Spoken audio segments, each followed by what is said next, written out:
Hi everyone, it's Infinity Gamer here, and I've just received my copy of Beyond Wildfire. It arrived yesterday, had a bit of a panic because I needed one of the models in it for a game I was playing yesterday night, but managed to quickly shoot this unboxing. So I'm going to take you through what comes in Beyond Wildfire, the quality of the models, and what you can expect if you were to buy this. So as with all of Corvus Belli's stuff, the box artwork is brilliant. I love the time and energy they put in there. Obviously, the house painted miniatures are enviable. They're gorgeous. In the set, you will be getting from left to right a Sheskiin, a Malignos, a Caliban for the Shasvastii side of things. And then for O12, you'll be getting a Betatrooper, a Cuervo Goldstein, and an Omega. So that's what you get within the set. Fantastic models. Some of them are good for list building. They should take you up to 300 points as an expansion from the Wildfire set. So if you are playing most club games, a lot of those will be 300 points, and this should pretty much do it for you. So in terms of the box itself, it's very much what you'd expect from Corvus Belli. So they've got their little sleeve. Then they've got their Corvus Belli branded inner box. This has been very, if you've got Operation Wildfire, this will be very familiar to you because I think the Team Serious Advance pack comes very similarly. All the models are in their little plastic bags with the quality control tag in them. The bases come separately. I do struggle with the bases a little bit because you've kind of got too much free reign in terms of how you connect the models to them. Each model in its own little plastic bag. I do think Corvus Belli could do a better job of presenting the models when you do buy these sorts of things. Coming in a little plastic bag might keep the cost down, and for that I'm very appreciative, but it might be nice for a little bit of extra oomph when you're buying some models for them to come in a slightly better way. But that's just my personal opinion. Got the models as expected in this one. I was very lucky with Operation Wildfire that I ended up getting a free Hack Islam model in amongst it. Somehow it managed to slip through the quality control net. Not so lucky this time. I got exactly what you were expecting within the Beyond Operation Wildfire set. The models are pewter as per the Operation Wildfire, if you got that. Very, very high quality. The molds are fantastic. The design is excellent.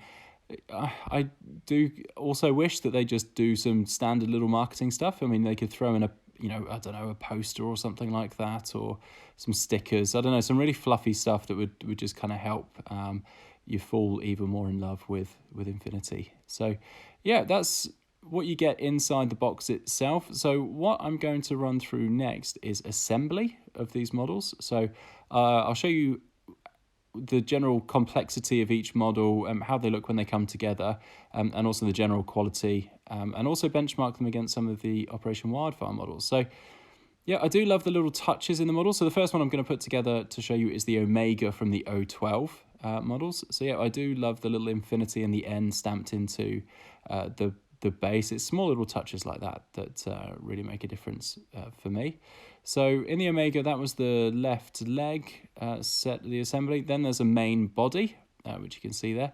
So not a hugely complicated model, this one. There's then a left arm and a right arm. So pretty much a 4-piece model. Again, really love the quality, the depth that they can get with the models. Corvus Belli also do a really good job of the little details. So one of the things that I loved about the Omega was actually its right hand. So it's kind of got that split between the fingers, completely unnecessary. Like, they could have made it just a standard hand.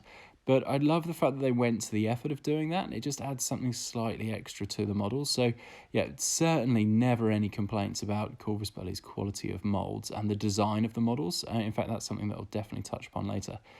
So this is the Omega fully assembled. So maybe slightly wider gap on that left shoulder than anticipated, but that could easily be cleaned up with some green stuff. And something that I do love about Corvus Belli is that they put those join marks in places where once painted, you're not really going to notice them at all. So I could probably leave it like that and it would be absolutely fine. Black primer would sit in there, and then once everything's highlighted and painted, you're barely going to notice. Apologies that this model is wobbling around so much. I had a bit of issue connecting it to the base. which I will go through in a second. But yeah, just look at this. Look at the class of this model. Like it's pretty stunning. They do put so much effort into these, and I definitely appreciate it. And every time I buy another model, I just kind of get blown away by the quality. So talking of bases, so in most cases, they peg quite nicely into one of like the holes or the lines available. So this is my Gamma, ended up sitting perfectly in one of the kind of reinforced holes that you kind of assume are for putting the legs in. But then when we look at the Omega, it kind of sits there a little bit, and I couldn't quite find the right line for the model to sit properly in the base and look balanced. So in these videos, you'll see that the Omega A is quite wobbly, and B probably sits a little bit too far over to the right of the base or the left of the base. After this video, I ended up just completely hacking the base apart to get it to sit in a better way. So yeah, I do think that there's maybe a bit of improvement that could be done with the bases and the models, especially for beginners who maybe just want to plug and play. But again, that's just my personal opinion. Most other people probably don't struggle like I do. So that's how the Omega sits in terms of size comparison with some of the other Operation Wildfire models, the Delta, the Gangbuster, and the Gamma. It is S2, so it's exactly the same profile as the Delta. So you don't expect it to be very different, but I'm doing this more to show you, whether they're bulky in comparison, whether they're skinny, and you can kind of see the awkwardness of the base for the Omega, which is now fixed, you'll be pleased to hear. So that's good. So yeah, I again love the style of the Omega. It's very similar to the Delta with that full face mask and the Gamma. So I do love the O12 design. Corvus Belli have done an excellent job, and the Omega fits in absolutely beautifully with the existing models. So then moving on to the next model in the set, the Betatrooper. Weird kind of model, this one. So definitely is getting a lot of comments that it looks a little bit like Chappie. I think this is slightly unfair because this is very good looking and not at all like basic robot. There's a lot of style in here. You can kind of see almost like a tension in areas that almost look like muscles. Obviously the armor's excellent. The head I'm still not entirely sold on, but I think it suits the style of model that they're going for. It is kind of like a remote robot, so that is pretty cool. Yeah, a couple of pieces to this one. So arms as typical. So this is like a shoulder, arm, and head setup, which then goes onto the main body. I did find the angle slightly awkward at constructing that because the collar on the body actually sits quite high, and then the head is looking down a little bit. So I tried to match it to the photo on the edge of the box and tried to do my best, but I think the head and that collar kind of didn't really want to work together as well as I'd intended. I did struggle a little bit with the elbow joints. Sorry, not the elbow joints, like below the shoulder. You can see there at the elbow there's like a fin that sticks out, and then slightly lower down there's a bit more flashing and things like that. I just got a little bit, I don't know, I second guessed myself and didn't want to chop off the wrong bit down at the lower part. It's definitely me being overly cautious, but with the models being as beautiful as they are, I just get concerned that I'm going to chop off the wrong bit and make them look less beautiful because I'm not used to so much detail existing on a model. So yeah, that was the only thing. So just watch out for those bits if you do get the set, that you might see some similar connections. So yeah, this is then what the Betatrooper looks like when completed. So yeah, the arms, yeah, they don't look that robotic-y. They kind of muscular, they're a bit more flexible. So I think this is a lot better than people give it credit for. I think the only reference to Chappie that really stands true is the head, really, which is kind of boxy. But then, when it is a robot, you kind of get that. And I think if it was a bigger head and those sorts of arms, it would maybe make it look like it was a manned unit or something. Maybe I'm overthinking it. But yeah, that's my interpretation. I like the Betatrooper design a lot. So in terms of shut lines, you can see around the shoulders, there's a little bit of a gap there, but not too bad. Again, I really need to give credit to Corvus Belli. They really think about the assembly of their models so that if there is a small gap, once it's painted, primed, you're not going to notice at all. So even though I'll go in and green stuff quite a few of these joins just to tidy it up a little bit, you can definitely get away with assembling these models, and if there's a small gap, you're not going to notice it in the end. So yeah, fantastic little model. This one actually came together pretty well. I always get concerned when I'm doing kind of like wrist joins or something, because you need that to line up pretty well, because that is where you might notice it, especially if there's a little bit of light showing between them. But this one came together really well. So yeah, just looking at that base, ended up being quite full width, so that was something to to be wary of. Then going into Cuervo Goldstein, so he's the final model of the O12 units. Lots of detail on this one. He's an absolutely epic miniature, just in terms of the amount of effort that's gone into his design. And the cast complexity is insane. So that was the base element that you were just seeing there. He's kind of standing on a piece of machinery or something. Then I think it's a boarding shotgun, this is. So yeah, it comes with the arms kind of a semi-attached to then join over onto the main body. Yeah, so obviously this one's quite easy to clean off and clear, so not a complex model. So despite it looking amazing, this actually was quite an easy one in terms of preparation. The Delta fins, which loads of people who have Operation Wildfire remember from the Delta model there, get those the right way up for sure. And then finally, you've kind of got the main body, which is the leg that's in the air and kind of the really twist and contorted. I mean, look at that face. The sunglasses, the moustache. I mean, yep, it's maybe a little bit 80s cop, but it looks brilliant actually in the metal. A fantastically detailed miniature and hugely epic. I mean, you might never use it. I don't know if I'm going to include it in a list. But just having it painted up and looking cool, this is an absolute must for an O12 collection, I reckon, because the detail is phenomenal.